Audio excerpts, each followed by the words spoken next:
आप सभी को जय मसीह की द बाइबल पोर्शन में आपका स्वागत है। हमारा आज का वचन है गिनती की पुस्तक 16वां अध्याय वचन 1 से 35।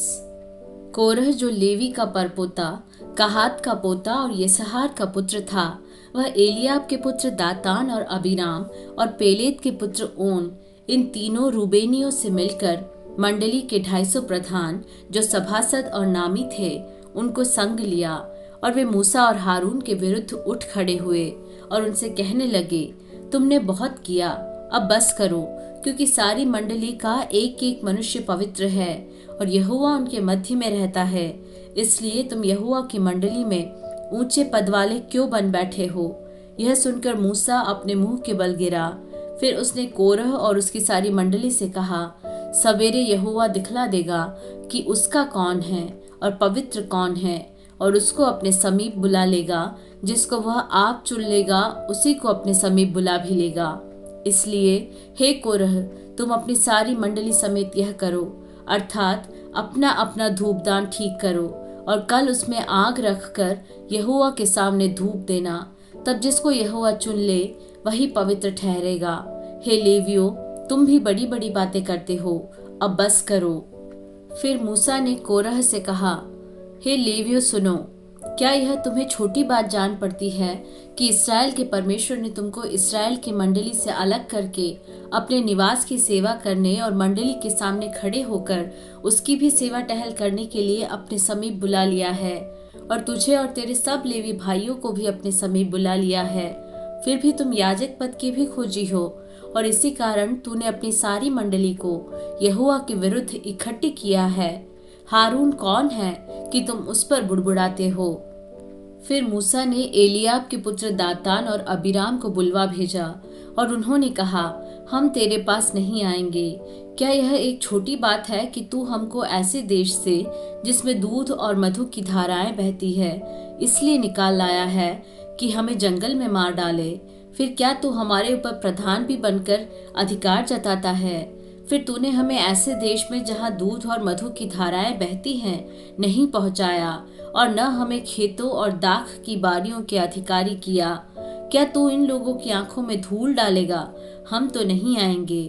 तब मूसा का कोप बहुत भड़क उठा, और उसने यहोवा से कहा, उन लोगों की भेंट की ओर दृष्टि न कर। मैंने तो उनसे एक गदहा नहीं लिया और न उनमें से किसी की हानि की है। तब मूसा ने कोरह से कहा, कल तू अपनी सारी मंडली को साथ लेकर हारून के साथ यहोवा के सामने हाजिर होना, और तुम सब अपना अपना धूपदान लेकर उनमें धूप देना। फिर अपना अपना धूपदान जो सब समेत 250 होंगे यहोवा के सामने ले जाना। विशेष करके तू और हारून अपना अपना धूपदान ले जाना। इसलिए उन्होंने अपना अपना धूपदान लेकर और उनमें आग रखकर उन पर धूप डाला, और मूसा और हारून के साथ मिलाप वाले तंबू के द्वार पर खड़े हुए, और कोरह ने सारी मंडली को उनके विरुद्ध मिलाप वाले तंबू के द्वार पर इकट्ठा कर लिया। तब यहोवा का तेज सारी मंडली को दिखाई दिया। तब यहोवा ने मूसा और हारून से कहा, उस मंडली के बीच में से अलग हो जाओ कि मैं उन्हें पल भर में भस्म कर डालूं।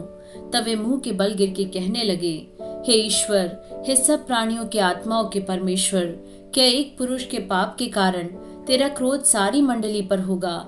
यहोवा ने मूसा से कहा, मंडली के लोगों से कह कि कोरह, दातान और अबीराम के तंबू के आसपास से हट जाओ। तब मूसा उठकर दातान और अबीराम के पास गया, और इस्राएलियों के वृद्ध लोग उसके पीछे पीछे गए। और उसने मंडली के लोगों से कहा, तुम उन दुष्ट मनुष्यों के डेरों के पास से हट जाओ और उनकी कोई वस्तु न छुओ, कहीं ऐसा न हो कि तुम भी उनके सब पापों में फंसकर मिट जाओ।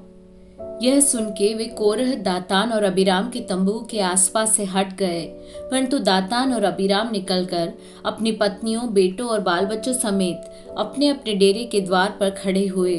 तब मूसा ने कहा, इससे तुम जान लोगे कि यहोवा ने मुझे भेजा है कि यह सब काम करूं, क्योंकि मैंने अपनी इच्छा से कुछ नहीं किया। यदि उन मनुष्यों की मृत्यु और सब मनुष्यों के समान हो और उनका दंड सब मनुष्यों के समान हो, तब जानो कि मैं यहोवा का भेजा हुआ नहीं हूँ। परंतु यदि यहोवा अपनी अनोखी शक्ति प्रकट करे और पृथ्वी अपना मुंह पसार कर उनको और उनका सब कुछ निगल जाए और वे जीते जी अधोलोक में जा पड़े, तो तुम समझ लो कि इन मनुष्यों ने यहोवा का अपमान किया है। वह ये सब बातें कह ही चुका था कि भूमि उन लोगों के पांव के नीचे फट गई और पृथ्वी ने अपना मुंह खोल दिया और उनका और उनके घर द्वार का सामान और कोरह के सब मनुष्यों और उनकी सारी संपत्ति को भी निगल लिया, और वे और उनका सारा घर बार जीवित ही अधोलोक में जा पड़े और पृथ्वी ने उनको ढांप लिया और वे मंडली के बीच में से नष्ट हो गए। और जितने इस्राएली उनके चारों ओर थे वे उनका चिल्लाना सुन यह कहते हुए भागे कि कहीं पृथ्वी हमको भी निगल न ले। तब यहोवा के पास से आग निकली और उन 250 धूप चढ़ाने वालों को भस्म कर डाला।